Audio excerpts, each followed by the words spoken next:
Cette vidéo va concerner donc un système mécanique qui est un plan incliné. Un plan incliné.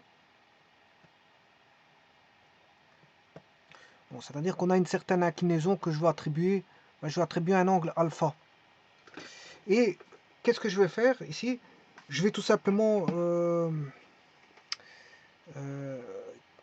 calculer, enfin, oui, déterminer les différentes forces par géométrie, hein, sans référentiel. Donc ici, je vais éviter le référentiel parce qu'il est possible, généralement, quand je fais les calculs, vous aurez pu remarquer que je mettais un référentiel.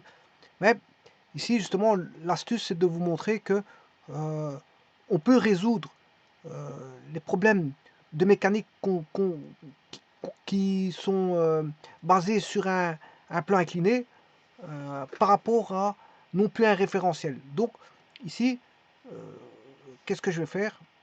Je vais bannir le référentiel. Généralement, on met un référentiel 2D, parce que c'est un problème plan. Donc on met un référentiel de 2D. Bon, on a un plan incliné. Ici, je vais mettre alpha. Supposons qu'on connaisse la valeur de la hauteur et ici la valeur de la, comment on appelle ça, la largeur. Je vais appeler ça une longueur, hein, je vais appeler ça une distance. Donc le plan incliné est déterminé. Hein. Le plan incliné est déterminé par une distance ici que je vais appeler D. La distance. Alors, la première chose que vous aurez remarqué, bon, tout d'abord, je vous ai dit que j'allais retirer le repère 2D. Il n'y aura pas de repère XY. Et donc, s'il n'y a pas de repère XY, qu'est-ce que vous constatez ici? Vous avez un plan incliné, mais le plan incliné n'est rien d'autre qu'un triangle. Et je dirais même un triangle rectangle. Donc, on va avoir un problème de triangle rectangle, tout simplement. C'est un problème de triangle rectangle si vous ne mettez pas de référentiel. Donc, on va résoudre des triangles ici. Alors, je vais définir le problème dans un petit instant. Sachez que je positionne D. C'est-à-dire que là, je peux trouver la pente. La pente alpha, si vous connaissez le H et D, eh bien, la pente, ce sera arctangente de côté opposé sur côté adjacent.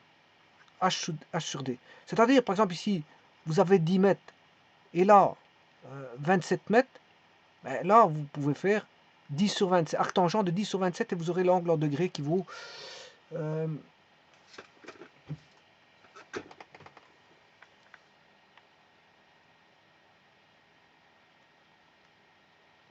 10 sur 27,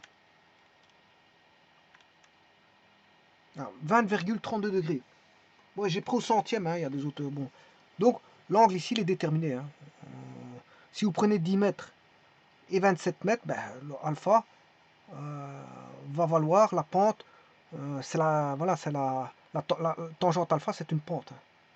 Donc, 20,32 degrés. Alors, je dirais toujours de vérifier si votre machine est en degrés. Hein, parce que certains auront leur machine en radian et ce ne sera pas bon. Parce que les problèmes de radian, généralement, c'est dans les cercles trigonométriques. C'est généralement les arcs de cercles trigonométriques. Bon, ici, il s'agit de triangles, donc on met plutôt en degrés. Quoique dans les cercles trigonométriques, on peut calculer aussi en degrés. Alors maintenant, je vais définir mon système. Mon système, ça va être un corps. Voilà, posé comme ceci. Avec un câble qui va maintenir en équilibre le système. Donc ça, c'est un câble, hein, tiré voilà, par un engin, peu importe, tiré par quoi, ben, on s'en fout. Ça peut être tiré par un être humain. Quoique ici, bon, je l'ai mal dessiné. Voilà, ça c'est le sol. Voilà, on a l'être humain qui est ici et qui tire pour maintenir, si vous voulez, le corps en équilibre. Bon, maintenant, la première étape à faire, il y a plusieurs étapes. Bon, ici, c'est de déterminer, comme on ne connaissait pas le plan incliné, hein, tout d'abord, il faut déterminer le système. Hein. Quel est le système? Alors, le système, je vais le déterminer c'est le système câble. S'il y a un câble, ici je vais le mettre au centre de gravité, hein. Au point G, c'est le système câble, corps, câble et corps. Et plan incliné, bien sûr, hein. Donc, système câble. Quoique bon, le câble, je peux dire que c'est une force extérieure, hein. C'est une force extérieure. Je prends le corps sur un plan incliné. Le système, c'est le corps sur un plan incliné. Voilà, le système est défini. Bon, ensuite, il y a le schéma ou le dessin. Le schéma, je viens de le faire. La disposition, la voici. C'est ça, c'est la disposition. Bon, maintenant, c'est de déterminer les forces qui vont, les forces d'action, les forces qui vont réagir, les forces d'action et de réaction, bien sûr, hein. Forces d'action et de réaction.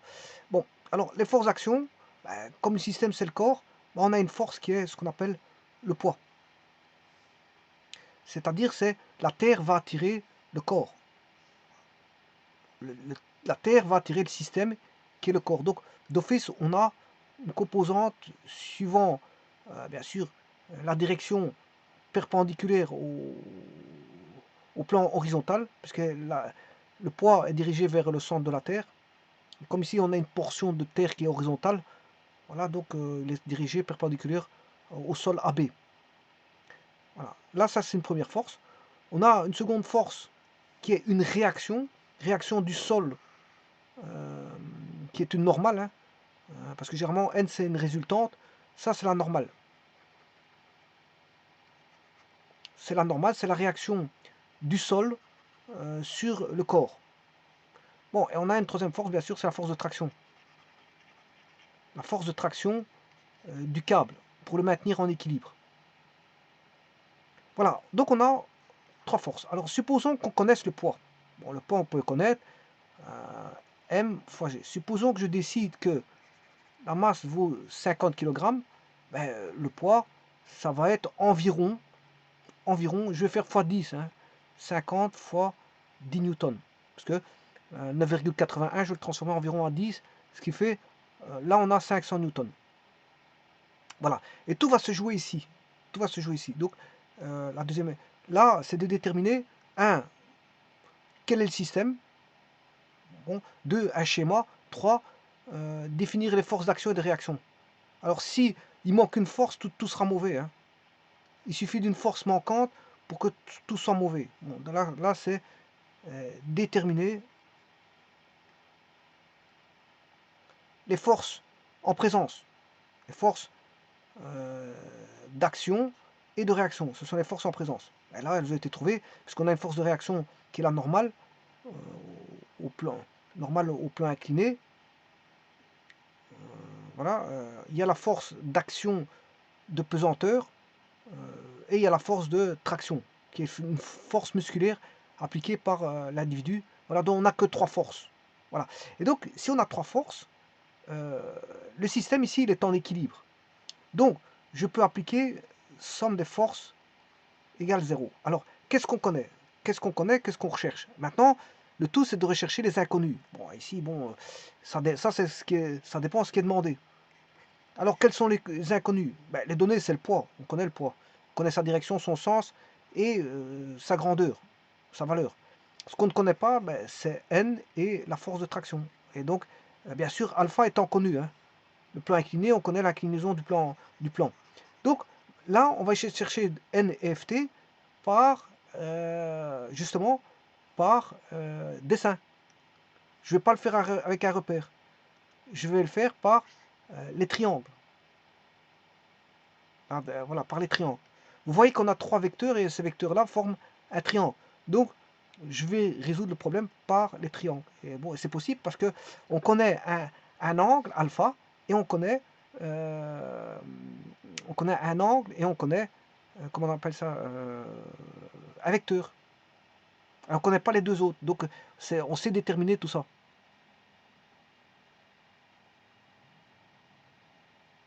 Alors, comment va-t-on faire ça? Ben, la somme des forces égale à 0. Ça veut dire que tout doit se refermer. Tout doit se refermer parce que la somme des forces égale à 0. Il n'y a pas de résultante. Alors, ce qui veut dire qu'on va mettre une échelle. Là, on a 500 newtons. Donc ici, ce que vous pouvez faire, c'est mettre le poids.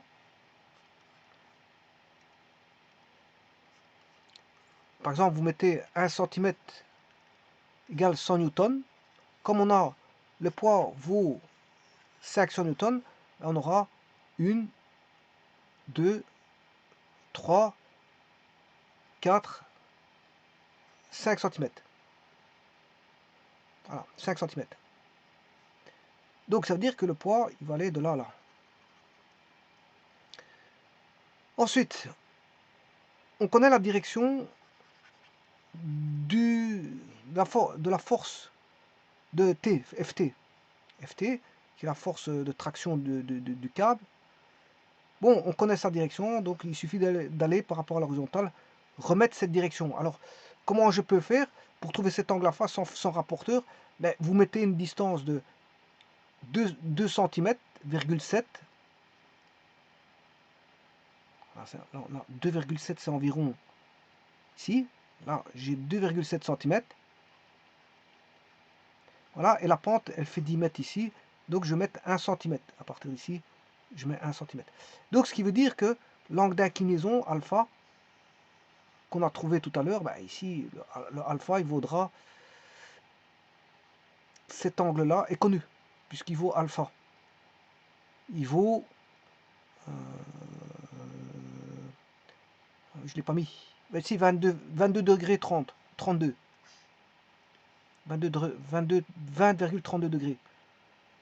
Donc là, on a 20,32 degrés. Là, bien sûr, on a l'angle complémentaire, 90 moins cet angle alpha. Voilà. Et l'autre, bon, on connaît le vecteur normal. Celui-ci, le vecteur normal, il est perpendiculaire. Donc, je dois créer, si vous voulez, une perpendiculaire. Voilà, une perpendiculaire qui va venir toucher, je veux dire, l'extrémité l'origine du vecteur P, c'est-à-dire ici. Et là, vous avez le bon triangle, hein, c'est un triangle rectangle. Donc on a le triangle, si vous voulez, A, B, C, qui est rectangle en B. Et donc, là, qu'est-ce qu'on aura? On aura bêta. Que vaut bêta? Bêta, il vaut, la somme des angles dans un triangle fait 180. Donc on aura bêta plus celui-ci qui vaut 90 moins alpha plus l'angle de 90 degrés, eh bien, doit faire 180. Donc ça veut dire que 90 moins alpha, je vais avoir 90, ouais, parce que c'est le complément.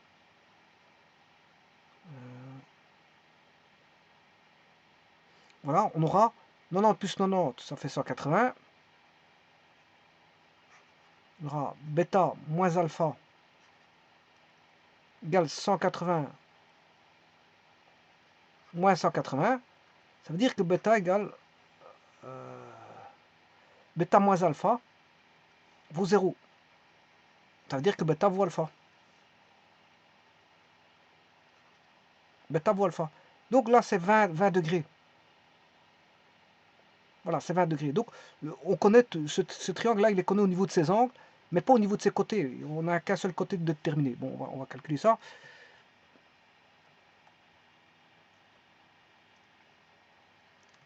Voilà, je reprends ceci. Voilà. Je vais essayer de le refaire correctement. Bon. Là, j'ai les 5 cm. Voilà, ça c'est les 5 cm, c'est P.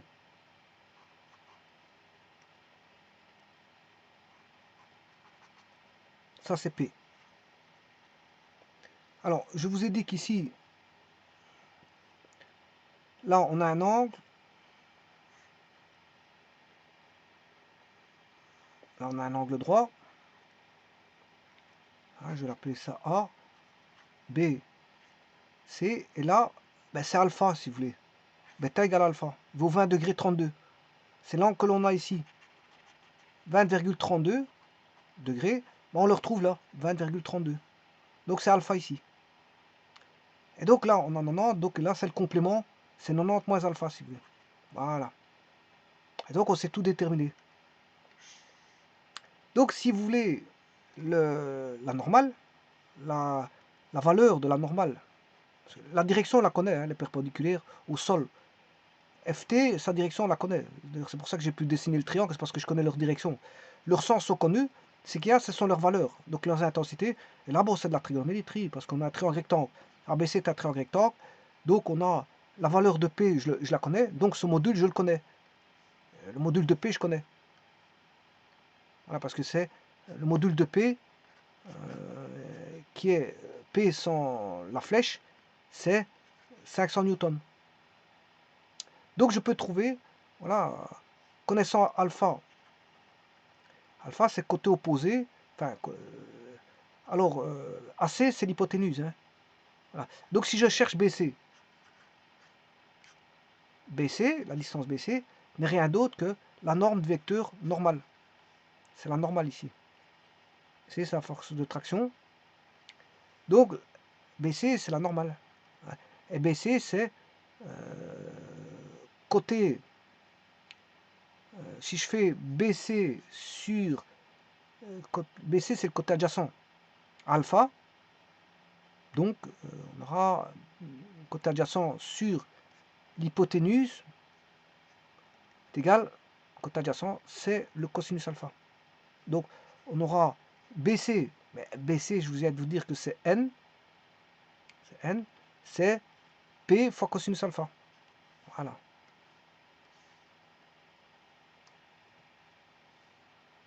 Donc la normale, c'est côté adjacent sur l'hypoténuse. Donc c'est P fois cosinus alpha. Maintenant, si vous cherchez AB, AB n'est rien d'autre que FT, la norme de FT, attention que la norme c'est comme ceci, la norme de FT c'est égal à FT, et là vous aurez compris que c'est P sinus alpha, parce que c'est le côté opposé, on sait bien que côté opposé qui est FT sur l'hypoténuse, eh bien FT, on aura P fois, FT est égal à P fois sinus alpha.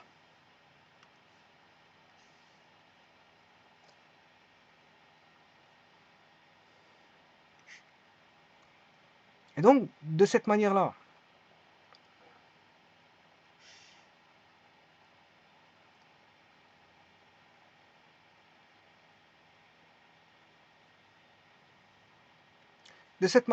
on connaît P,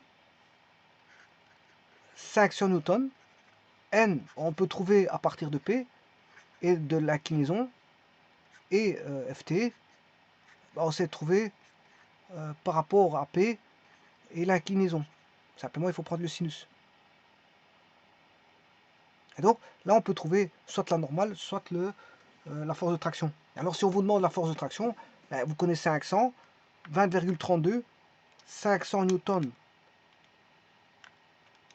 fois sinus de 20,32. Voilà, ça fait 173 newtons. 173 newtons. Alors maintenant, si vous l'avez fait à l'échelle, voilà, si vous voulez faire l'échelle, vous pouvez trouver facilement. Hein. Parce que bon, l'échelle, bon, facilement, à un certain nombre à une erreur près, bien sûr. Là, on fera 500 fois sinus 20,32, ce qui fait 173,63.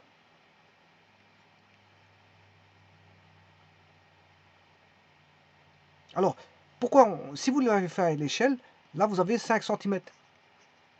Si vous l'avez fait à l'échelle, là vous allez avoir combien de centimètres? Ben, vous allez avoir, comme vous avez mis 1 cm égale 100 newtons. Mais là, vous allez avoir 1,7 cm. Voilà. Pour l'autre, c'est 500 fois le cosinus de 20,32. Voilà, ce qui fait 468,88 newtons.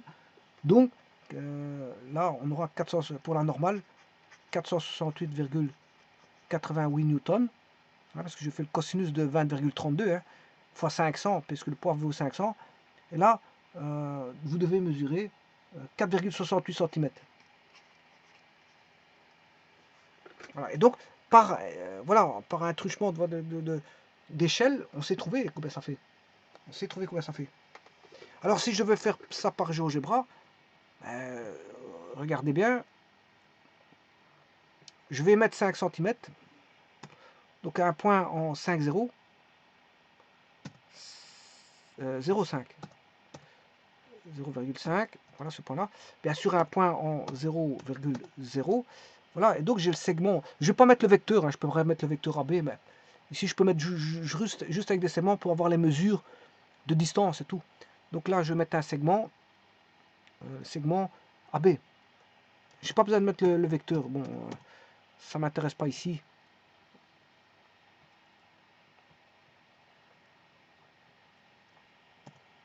A, virgule B. Voilà, ça c'est la première des choses. Je vais chercher un angle de 20,32 parce que la pente de l'inclinaison, on la connaît. Donc ça veut dire que je vais mettre une droite qui va passer par l'origine. Donc y égale AX. Voilà. Mais le A, c'est tangente de 20,32. Voilà. Degré, bien sûr, fois X.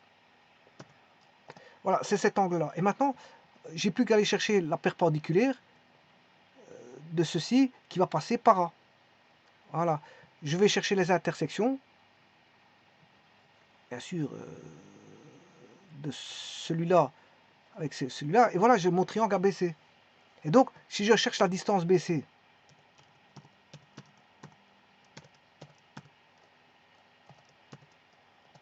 ben voilà, 1,74. Ça fait les 174 newtons. Voilà, c'est ça que je vous disais. Bon, vous savez tracer ça à l'échelle. Hein.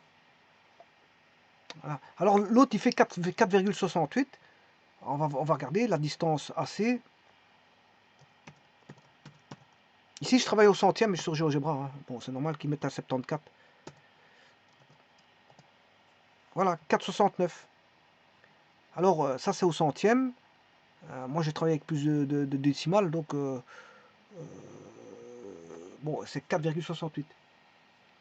4,68. Voilà. GeoGebra, bien sûr, lui, comme il y a la réponse est 468,88, 38, 87. Donc, si je divise par 100, c'est 688. Donc, GeoGebra va mettre 4,69. Hein. Il en est de même pour 173,63. GeoGebra verra 173, 1,7363.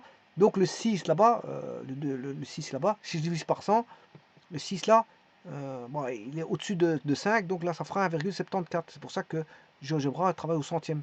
Bon, ça fait 1,74 et 4,69. Donc là, on a vraiment à l'échelle les centimètres. Et donc, connaissant les centimètres, on peut connaître, comment on connaît l'échelle, on peut connaître le nombre de newtons. Parce qu'on sait bien qu'un centimètre vaut 100 newtons. Donc on travaille en centimètres pour retrouver par un calcul d'échelle le nombre de newtons.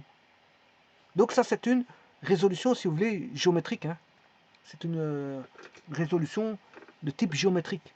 Donc on peut résoudre les forces sans mettre de repères. Là, je n'ai pas mis de repère 2D, mais tout simplement en mettant la résolution de triangle. Hein. Et en mettant à l'échelle tout ça, parce que le tout, c'est de mettre à l'échelle. Je vous remercie.